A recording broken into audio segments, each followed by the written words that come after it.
പ്രാവശ്യം കൂട്ടി. നമ്മളെ നാട്ടിൽ നമ്മളിത് തിന്നാന്നാണ്. ഇതൊരു പാക്കറ്റ് 25 ദിറംസാ പറഞ്ഞത്. പപ്പായ ഓറഞ്ച് 20 ദിറംസ്.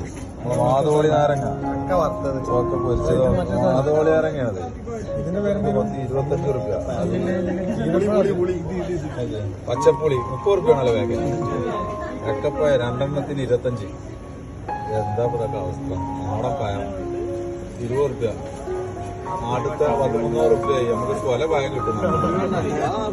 ഈ പുളിവണ്ട നമ്മൾ സാധനം കഴിച്ചിട്ട് നിങ്ങൾ ആരെങ്കിലും കണ്ടു നോക്കി? സാധനം നോക്കി ഏത് സാധനം? പുളിവണ്ട. നമ്മളെ തെങ്ങ് കരിമ്പ് 30 റുപ്യാണ്. തേങ്ങാപ്പൂള് 15 റംസ്. തേങ്ങ ചക്ക 25. സാധനങ്ങളൊക്കെ നമ്മൾ പൊതുവെ ഒഴിവാക്കുന്ന സാധനങ്ങള് ഇതൊക്കെ വില കേട്ടിട്ട് ആകെ അന്തം മുട്ടില്ല.